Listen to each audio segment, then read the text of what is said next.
Peace and blessing, Soul Fam. Adam Jackson here with another episode of the Sacred Sons podcast. Brothers and sisters, do you have your own business? Are you an entrepreneur? Are you sick of all your friends who are becoming entrepreneurs? Do you need codes for this thing that we call spiritual entrepreneurship? Today's guest, Williame Magliarditi. He's got some codes for us. He's got a story. And I'm hoping with this to really bring some medicine and some truth and some time-tested knowledge and applied wisdom to the subject of entrepreneurship. Can we do it, Barry? We can, Adam. Thanks for having me. Let's do it. So with that, our guest today, he's an entrepreneur. He's a best-selling author. He's a speaker and philanthropist. He's got a new book out called Sex, Drugs, and Radical Self-Expression. And he has mentored business owners to create a life of balance, freedom, and fulfillment. Please welcome Williame Magliarditi. Man, so grateful to be here, and thanks to all the listeners today listening wherever you are around the world. Yeah, where are you on this beautiful day? Puerto Escondido in Mexico. Yeah, and I know you also currently live in Bali. It appears that you're living the life. Tell us a little bit about it. What is the life of a traveler, of a brother who's an entrepreneur living in Bali? Yeah, it's a really interesting story, actually, Adam. So 2019, I had this intuitive nudge that I needed to get out of Australia. And I was like, you've been traveling for 6 years on the road, speaking all around the world. And I was like, I really want to travel. I just want to find home. But Australia didn't feel like home. And I was like, man, I'm just going to go to Bali, maybe do a yoga teacher training or do some more scuba diving or something. Let's see where it goes. And so mid-Jan, I traveled to Bali. And within a week of being there, I was like, this is home. You know, I'd been there 20, 30 times before and never felt that. And I was like, this is where I need to pull up stumps for a while. And ended up investing in a place. And then 2.5 months later, the pandemic hit. Yeah. Globally, and man, every single day I've thanked God, thanked that intuitive nudge to be in such a beautiful place as Bali through this time. I just want to say right here, we were in Maui, Hawaii. So yeah. Anybody that's been tracking Sacred Sons, March 2020 is the time we actually went to Maui and also got blessed with the COVID come up of being in a beautiful place through that. Yeah. I feel like there were pockets around the world where community was kind of still, thriving and getting together during that time. Yeah, it was a really interesting time, but it was funny. A lot of people I spoke to throughout had that same kind of nudge that they needed to go to Bali. And there were so many stories that I'd heard of people literally got in on the last flight, people that, went to leave and got stuck there, but then it was like, this is where I'm supposed to be. But Bali is a very beautiful place. There's a very sacred energy there. A lot of people are drawn there for healing. A lot of people say it can be quite an intense place to live long term or to stay because of the amount of stuff that kind of comes through. Yeah. But I've never felt more at home or blessed than to be there with my family every day. And a couple of months ago, we're like, okay, everything's open. Let's head out and get a bit of travel in and see some other parts of the world. A deeper sense of gratitude for being in Bali, because I think sometimes when you're in such a beautiful environment, you can get complacent. So it's nice to have that contrast. Yeah, and so we're going to drop into, specifically, how did you do it? How did you create this life for yourself? How do you enable and empower others to do it? But before we get there, I'm going to invite us to take a deep breath for ourselves.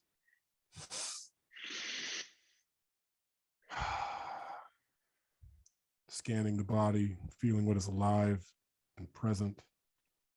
And Barry, on this beautiful day, Puerto Vallarta, is that where you are? Puerto Escondido.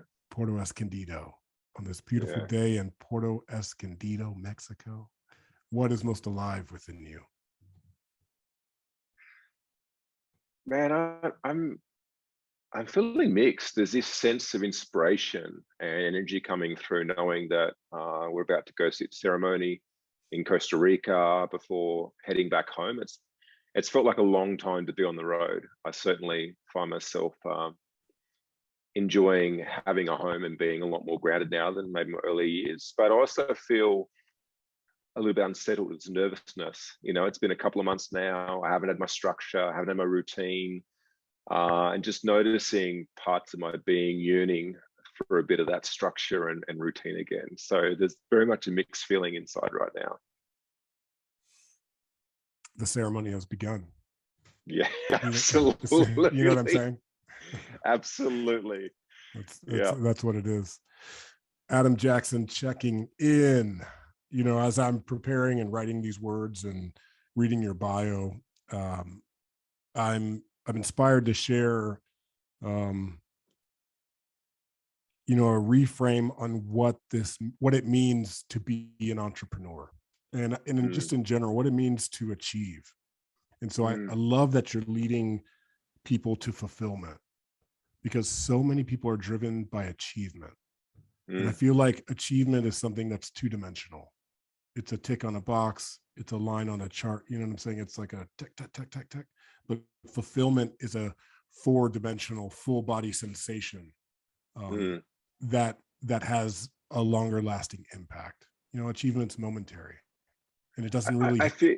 Let me wrap this piece up, and I'm going to send it back to you. Yeah. And so what I wanted to just express with that is like letting go of the notion like of achieving, because there, you know, in this life, there's always a moving target to achieve the next thing.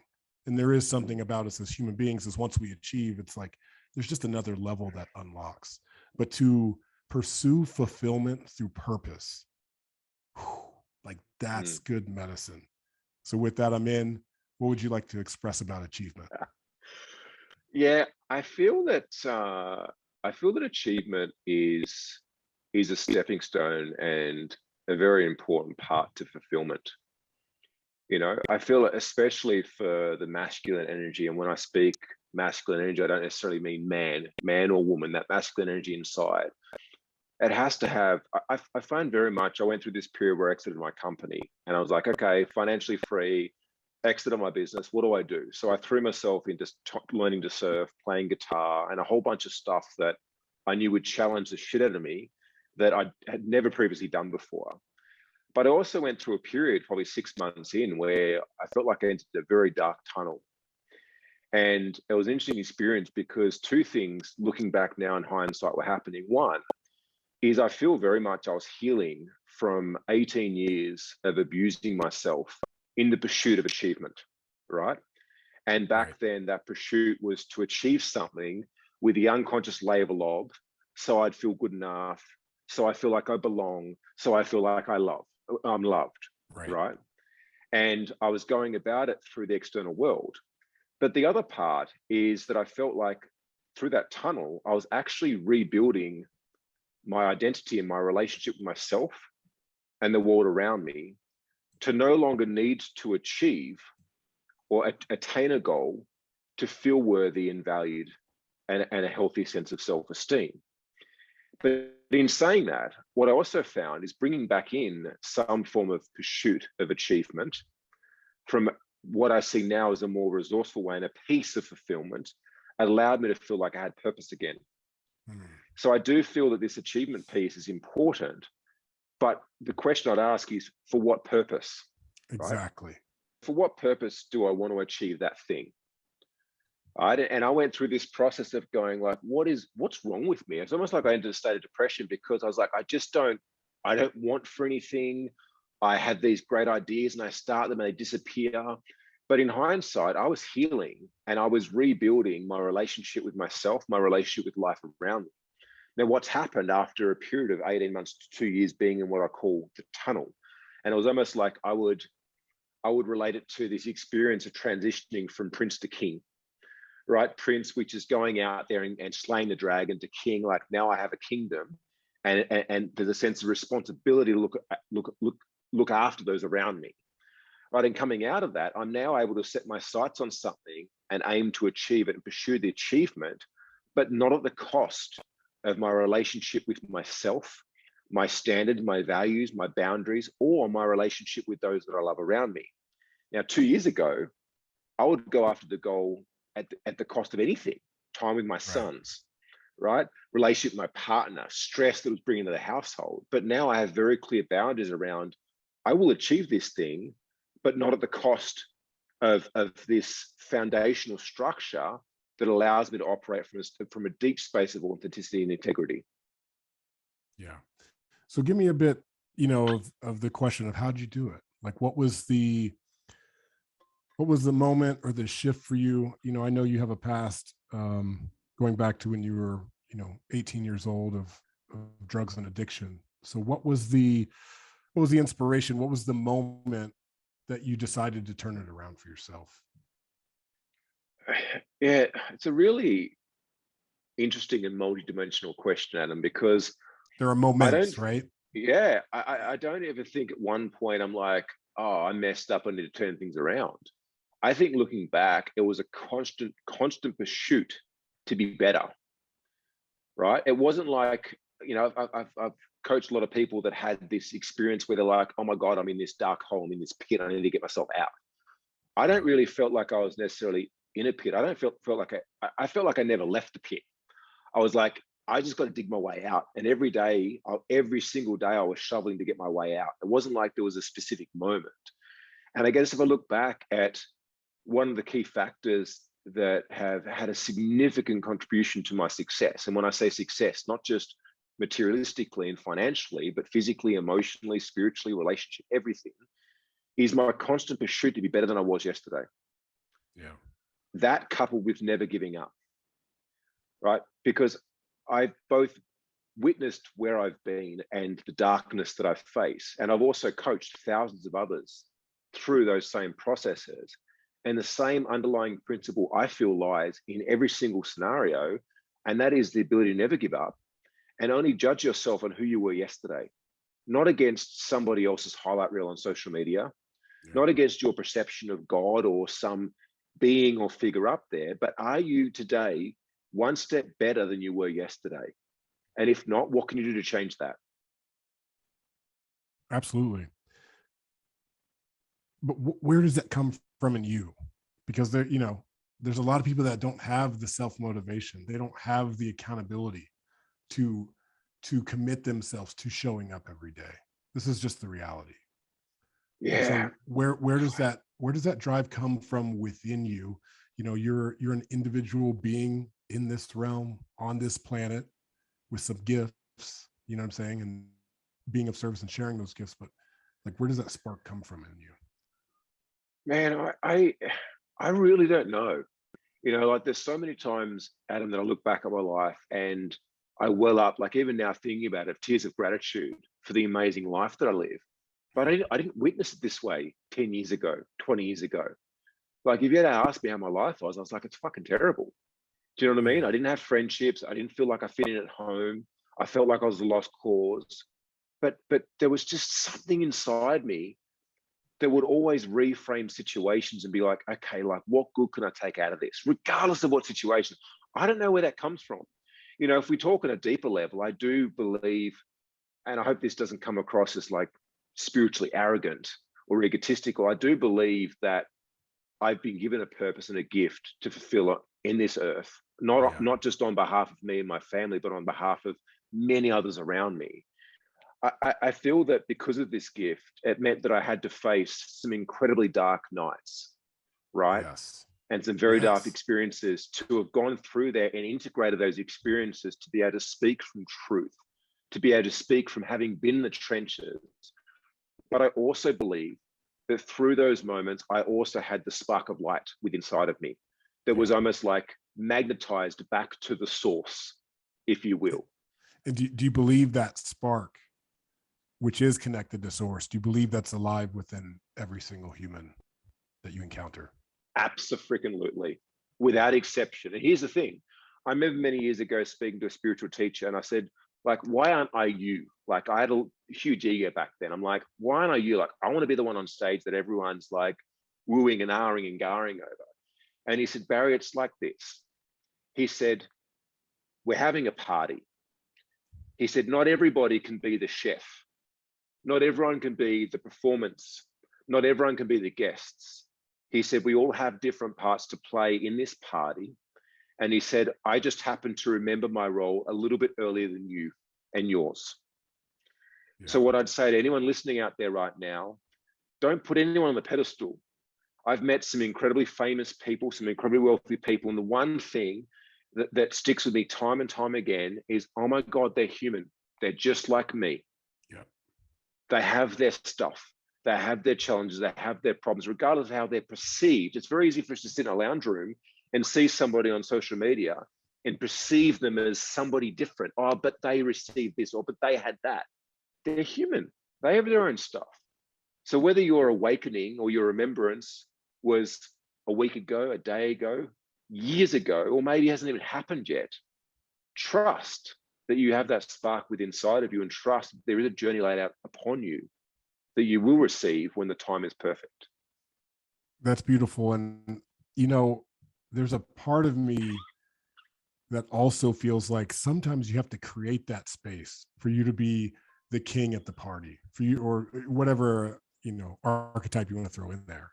But like, was there a moment for you where you're like, hey, got it, this is my role, this is my lane here, I'm going to create this reality for myself as well? Yeah, I feel you're absolutely right. It's not like just sitting at home waiting, you know, eating your potato chips, watching reality TV and be like, oh, like that guy on the podcast said that when it's ready, like I'll get a knock on the door, a little bit of the No. Like right. You have to be out there. But I guess the first thing that I would suggest or invite or recommend is people getting to know themselves and connecting with their heart.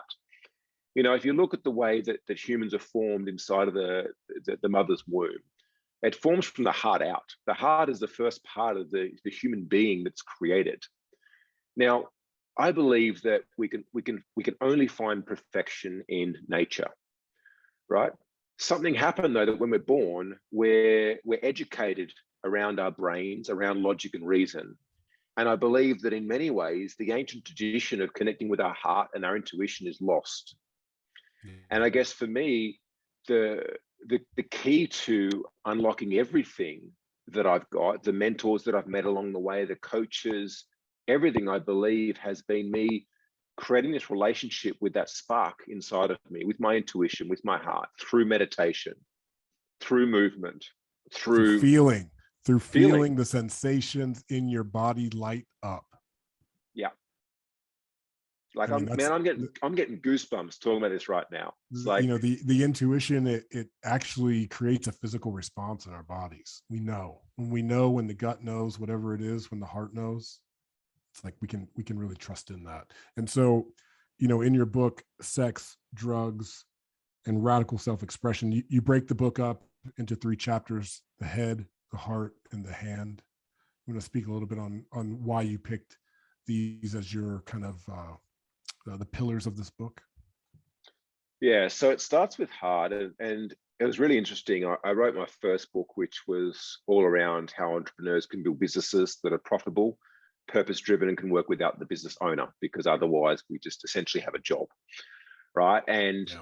I didn't really have an intention to write another book. And one day I had this intuitive nudge that I needed to write another book. And the working title was A Spiritual CEO. And I was like, okay, I'm gonna teach entrepreneurs how to grow businesses and make decisions based on intuition. That was what kind of came through in the beginning. So for 13 weeks, every single week I sat down and I just wrote a chapter. But unlike my first book, there was no structure. I just wrote whatever was alive for me in that moment. And this was what ended up unfolding, but it didn't unfold in the order the book has been placed. It was given to me almost in a riddle. And at the end, it was shown how this needed to be reorganized. But essentially, it was my journey to awakening. And it started with the heart. It started with me connecting with my heart, with my intuition, with that sense of source, that spark. And from there, I remember going through a process of like I know what life's about now, like this incarnation tick. Well, and this happens after your first big ceremony, or your first awakening moment, or the first time you've been seen in a long time. This is where the spiritual ego creeps in and goes, why doesn't everybody just do this? I'm gonna write this down and I'm gonna transform this world. You know, there's a part of us that feels that. Do you, just while I'm here, do you recognize especially during this time, 2018, 2019. Do you recognize that this is this is an awakening that's happening on a greater scale, like that you're a part in it? Do you recognize it? Do you feel that as well? Yeah, absolutely. I feel it started a lot earlier. Okay. But Yeah. very, very subtly. I feel that 2018, 19, 20, 21, 22, it's kind of like the shake of the tree. It's like, there's no Yes. avoiding it now. It's fucking happening. Like, strap in. Are you ready? And I feel that for some, the awakening happened a little bit earlier to, I guess, prepare the ceremony. To prepare. Yes. Prepare the ceremony that we're all sitting in right now. Yes, absolutely. Remember the party analogy, right? Some people had to prepare the space. Yes. Beautiful. Cool. So, you know, I also wanted to point out, I love that you're starting with the heart. And I like that analogy of birth. And if you think about it, you know, you have children. I have 3 sons. You said you have sons? 2. Yeah. 2 boys. Cool. We could talk about fatherhood a bit as well. But, you know, the first thing we look for in the womb is the heartbeat, right? And the last thing we check when we're on our deathbed, they're listening for the heartbeat.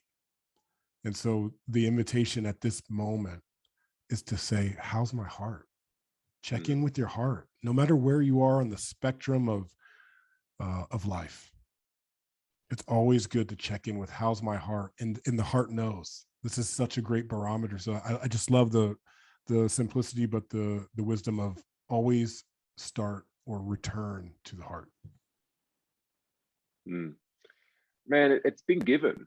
It's been there since the beginning of time, right? And but so many of us are stuck in our heads.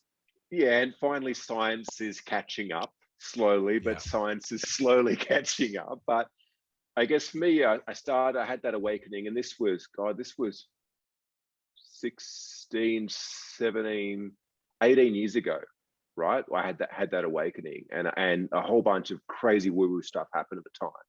I was like, right, like tick, this incarnation done. Remember the heart, source, we're all good. Yeah. And then about 8 years after that, I hit bankruptcy for $1.3 million in my company. Wow. And there was this part of me going, how did this happen? Like, I'm a good person. I'm holding circle. I'm teaching Reiki, meditation, like spiritually, like tick. What's like? Why would God do this to me?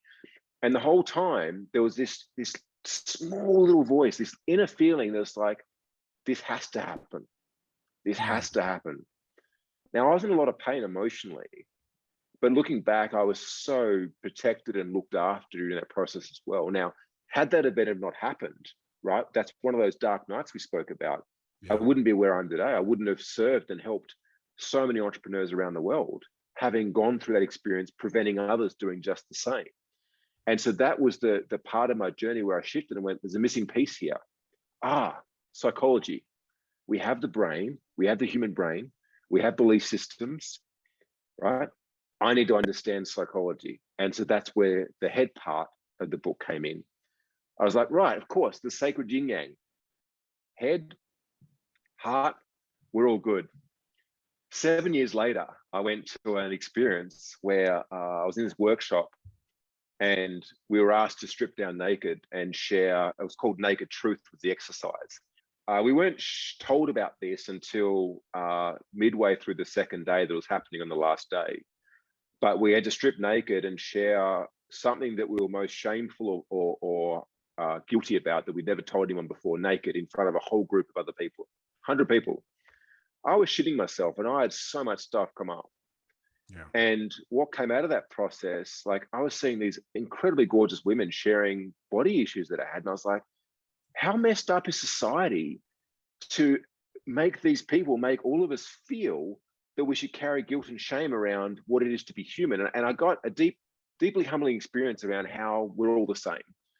But I digressed a little bit, but essentially what came up from that is we ended up going into a process where we did some somatic work to shake through the emotion in the body, the trauma in the body.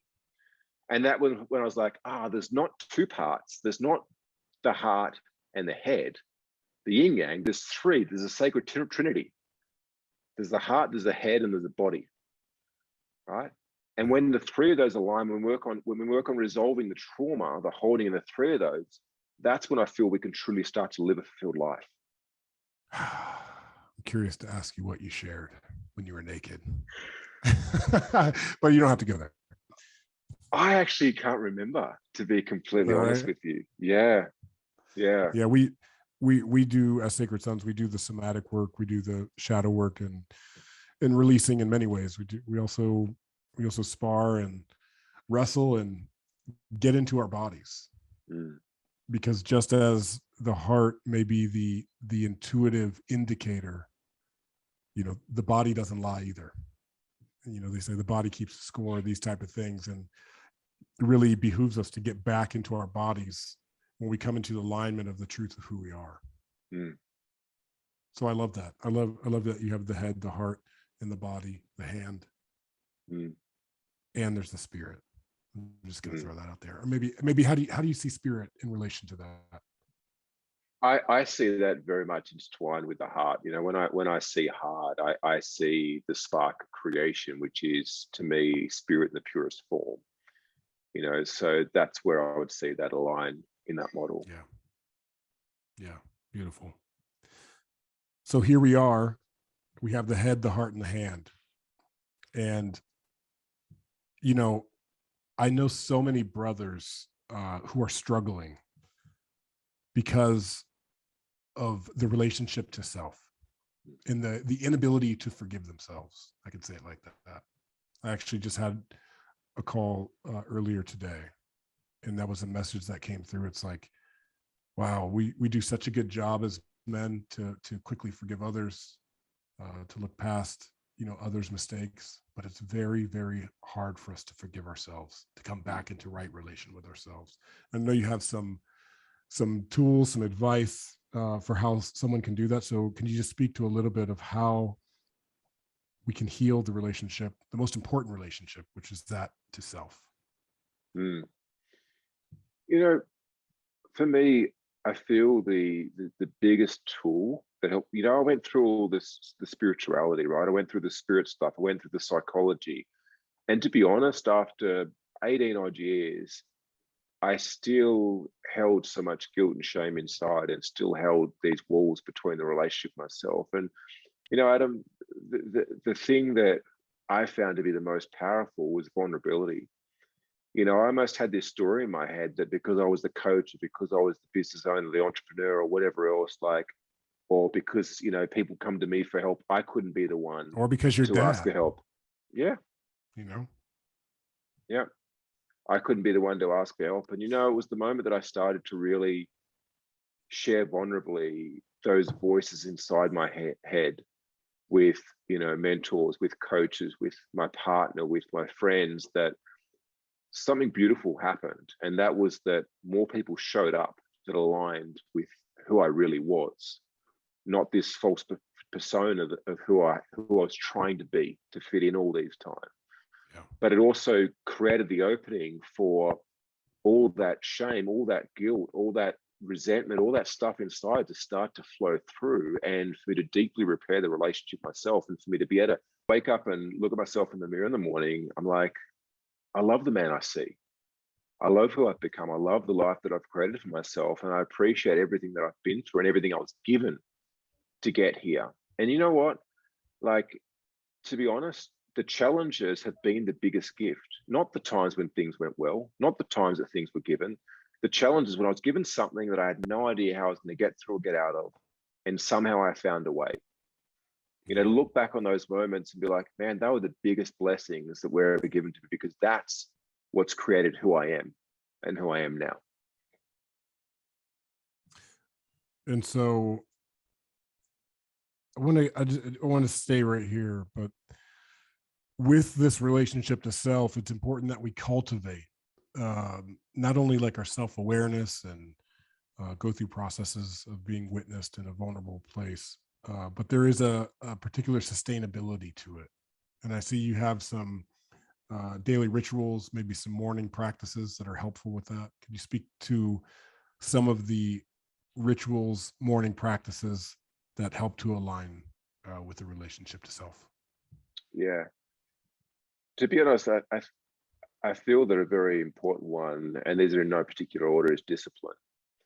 Yeah. You know, I find that there's this thing as human beings, we would more easily let ourselves down than let others down. And this can affect us when we go to set goals, because if we're out of integrity with our word, with ourselves, we're out of integrity with our word with others, how can we ever truly be in integrity with completing or fulfilling a goal? And so I think just the discipline of having daily ritual or routine in itself and being able to do it as if there's no other choice starts to cultivate a level of accountability and integrity. You know, outside of that, you know, and I suggest in the book that it's important to start to find what works for you. You know, I've tried all different gurus, morning rituals and amazing mornings and everything else like that. And ultimately I came back to what feels right for me. We spoke of this before, in the body and the heart, like what feels right for me. Yeah. And it changes, right? It changes. One morning it might be, you know, spending longer in bed with my partner, you know, snuggling. You know, another morning it might be getting up and getting at it. Another morning it might be going for a 2-hour surf. But I think most importantly, the ritual is when I wake up is check in on myself and ask myself, like, what is it I need today? Like, what does it need today? And how can I ensure that's the number one priority? I give that to myself, because if I don't, then I'm letting down my partner, my kids, others around me, because I'm not first filling my own cup up. Yeah. Yeah. I mean, there's a piece here that once embodied, your whole life becomes a prayer. Your whole life becomes the ceremony. And so, but in what you're saying is you have a toolbox or a tool belt with the multitude of things that you know bring you back to center. And so the invitation is to find what works. You know, I want to come back into the to the business side of it. So you're saying you're helping thousands of people build their businesses, 7-figure businesses. There's so many bots on social media telling people about growing a 7-figure business.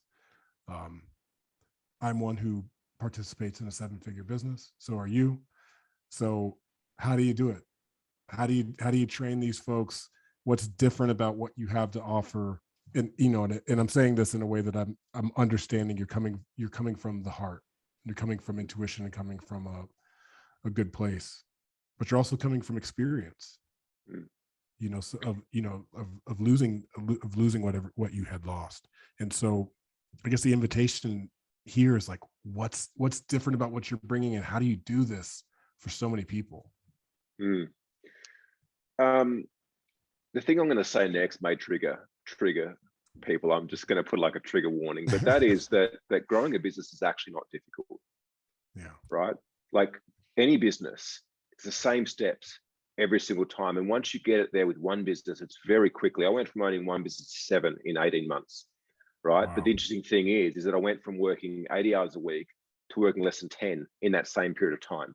Right.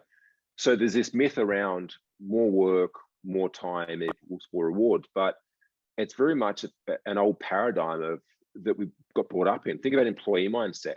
Oh, Adam, the more work you do, the more you get paid. You do overtime, you get paid extra. You're not paid on performance. You're paid on the amount of souls that you get, you know, the amount of your soul that you dedicate to this employer. But here's what I say, and I talk about this in my first book, The Path to Freedom. I strongly believe that we never have business problems. We only ever have personal problems that get expressed through our business. Yes. Right? Never. I spent years before spirituality was a thing. I'd meditate and people thought that I was a dope smoking hippie, and they weren't far wrong. But I remember I would attract clients that wanted help with business, and they'd come to me with marketing questions and sales questions and team questions. And within less than 5 minutes, I could find where something was inside of them that was manifesting in the experience of not getting leads, not closing sales, not hiring the right team member. And it was always an emotional or mental blocker. It was never a lack of resources or a lack of opportunity or anything else. It was purely they were looking in the wrong places for the wrong answers. Yeah. Say more. I mean, there's a piece here where you talk about allowing others to do the work for you, and to like kind of shifting things off your plate. Could you speak like, let's get into the nitty gritty a little bit. Like, yeah. All right. I got some people out here listening. They're like, shit, I'm drowning. What's he talking about? It's easy to grow a business. How the fuck do I do that? Well, think about it like this, right? Like we are the projector and the world around us is the screen. So whatever experiences you're having right now in your business is a projection of your own inner belief, right? Yes. If I said to you right now, you're a business owner, right? What is your belief around employees? Just think about it. What's the first thing that comes up? All employees are unreliable. If you want the job done right, you got to do it yourself, right? Think about all the things that come up. You'd also think about, like, challenge that assumption with, okay, is there somebody else out there in the world, in the whole entire world, that does something pretty similar to what I do that is no longer working in their business? And the answer is always yes, unless you're fucking putting rockets on Mars or something, right? You're Elon Musk. The answer is yes. Now, you will always grow to the limits of your beliefs or innermost dominating thoughts. Now, several years ago, I believed that no one else could coach like I could, that people weren't reliable, that if they trained them up, they wouldn't stick around, right? Just insert limiting belief here. And so therefore what was happening, I was attracting people that were proving those beliefs and assumptions right. Now, I have a belief that I could start a business tomorrow and not have to work more than 1 hour a month in that business. Not only do I have a belief, I've done it several times over. You have the experience. Because I've been there and I've trod that track. Now think about it. You never surfed before, right? How hard is it to go and stand up and catch your first wave? Now, the moment you've caught your first wave, how much easier is it to get the second wave and the third wave and the fourth wave? The same with playing guitar or a note on a guitar. The reality is where you're at right now is because of your limited understanding or ability, but more so, it's not through lack of knowledge. Never before in human history have we had access to knowledge as quick as what we do right now to grow a business or do anything. Like, man, jump on Google and be like, how do I make a surfboard? How do I create a kitchen cupboard? There's how-tos for everything. So there's not a lack of knowledge. The issue is what's lacking? Yeah, what is lacking? What is lacking is a development of self, right? Our beliefs and understanding of us and our ability, right? This is why when people come to us and they're like, hey, I've got this business, it's like, great. We can give them the tools, the systems, the processes, that the step-by-step how-to. That's like, here's a box, go and take it. But where we spend the time is working on helping dissolving the limitations energetically that are preventing them from having the life they want. And to be honest, most of the time, they don't know what they want. They don't know what they want. They're like, oh, I just want money. Well, then what? Yeah. Then what? Right? Oh, well, then I'll buy this house. Okay, well, then what? So that's the achievement versus fulfillment. Yeah. Now, I remember reading Tim Ferriss's book many years ago, The 4-Hour Workweek. He's like, same. Why do people work their whole life to retire at 65 and then they can't live a great life because they've got all these illnesses and ailments from overworking? Like, what if we had mini retirements all the time? Now, at the time I was like, this guy's crazy. Like, how could you do that? And now I have this life where, like, my life is determined based on what are my priorities. Like, I want to spend more time with my kids. I want to surf. I'm in Puerto Escondido because I want to surf more, right? Meanwhile, I'm not worried about money or finances because I have businesses that work without me. But to be honest, there was a lot of shame and guilt in the beginning, Adam, because I was like, oh, why would people want to work for me while I'm on holiday and surfing, right? But this is where we got to understand. My staff, I never collect timesheets, right? If they need time off for something, I support them. They love working for me. My retention of staff is huge. They don't look at me and go, oh, this guy's in Mexico living it up, not attending meetings. Fuck no. Like, they're getting very well supported and very looked after. Remember again the analogy of the party. They're playing their role in this, and many of my employees have moved on to own their own businesses, which I've either partnered in or supported them in starting up, right? Like, decide where you want to be in that food chain, but the reality is no one's holding you there but yourself. And this is the beauty we have, is we have access to coaches, to mentors, to all this education out there to help us to start to transcend that generational, I guess, patterning of negative beliefs or traumas or whatever it is that's keeping us stuck. Scarcity. Yeah. And it truly is it truly starts with the belief. You know what I'm saying? Like, the belief that there is enough for me, that I am worthy of it, that just being born into this life, there's a birthright, that I can have a legacy as well. Mm. You know what I'm saying? Yeah. Analogy I use to kind of drive that one home is like, if you imagine right now that there's a 6-year-old version of every single human being on this earth lined up in a long line, including yourself. Look along that line for a moment and tell me which one of those is not worthy. Let that land, like, which one of those is not worthy? And the answer you come up with every time is none. They're all worthy. So why can that neighbor experience the life that he's experienced and you can't? Why can that mate of yours have the relationship that he has and you can't? The answer is you can. You've just got to be willing to do the work and take the steps to create that. Yeah. Follow your heart, use your intuition.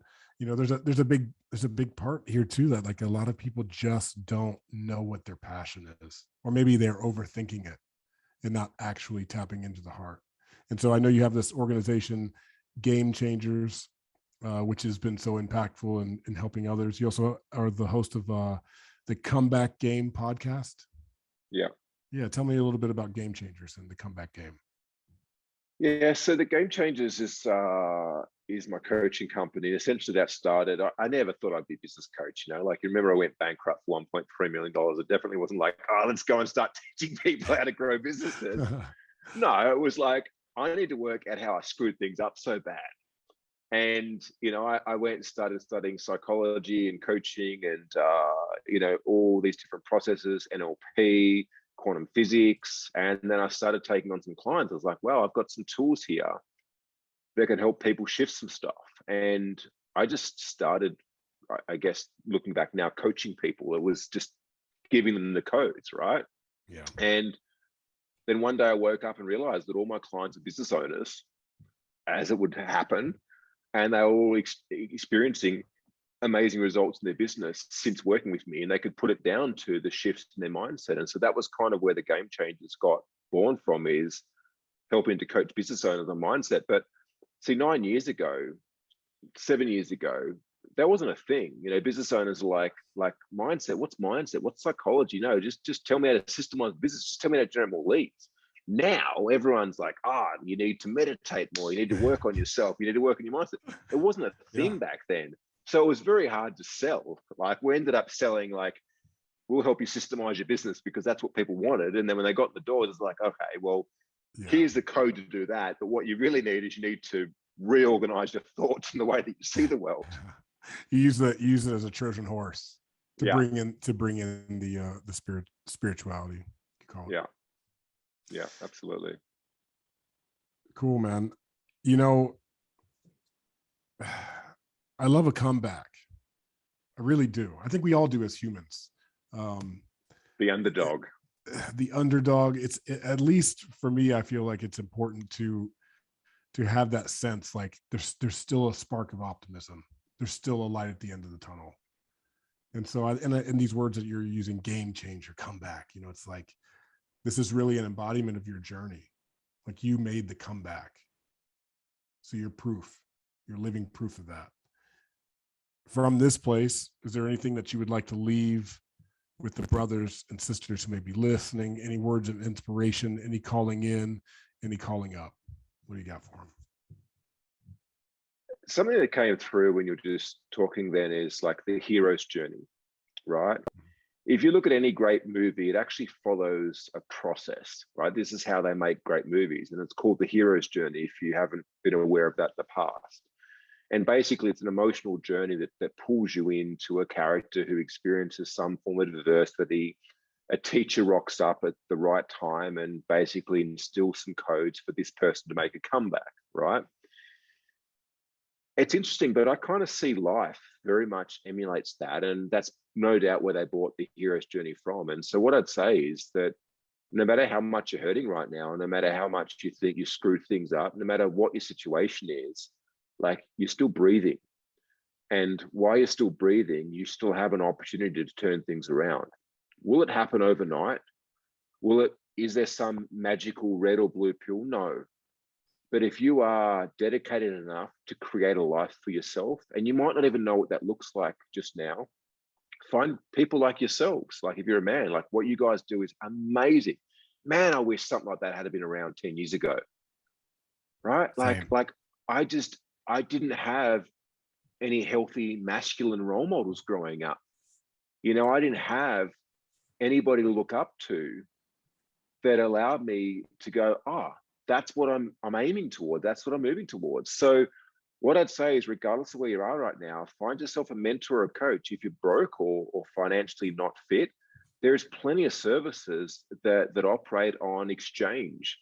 Or, you know, find people, listen to their podcasts, read books, you know, start investing a small amount of time, 10 or 15 minutes every day, working on yourself, sitting with your heart, sitting with your body, tuning in, doing some breath work. There's so much you can do. Buy a copy of my book on Kindle for a couple of bucks and read that and go through the exercises, right? But don't sit there spending time pointing your fingers at others and saying, oh, they could achieve it because. No, bullshit. They've achieved what they've achieved because they've worked to achieve it, right? And you can too, right? Play the long game though. This is not about the destination. This is about the journey, right? The consistency, the journey, not the outcome. Get in the game. You know what I mean? Stop being on the sidelines watching. Get in the game. Cool, Barry. Thank you for dropping in with us. I wanted to say from here as well, like, you know, come to a Sacred Sons EMX. You know, we have a robust scholarship program. Very, very proud of that, to put that out there, to offer that. And that's for brothers, you know, who are Indigenous, who may be having financial hardship, whatever it is. You can go to sacredsonsfoundation.org to apply for scholarships. We're here for that. We truly are. And these events, like you were saying, if you don't have mentorship, if you don't have someone you can even ask questions to, you don't have that excuse anymore. We're here. Barry's here. Sacred Sons is here. Game Changers is here. This is the time. No more victimhood. No more making excuses. Wake up. Let's go. All right. Oh. With that, Barry Magliarditi. Thank you, brother. Appreciate dropping in. Brother. Enjoy the surf down there. Adam Jackson, Sacred Sons. We're out, family. Peace.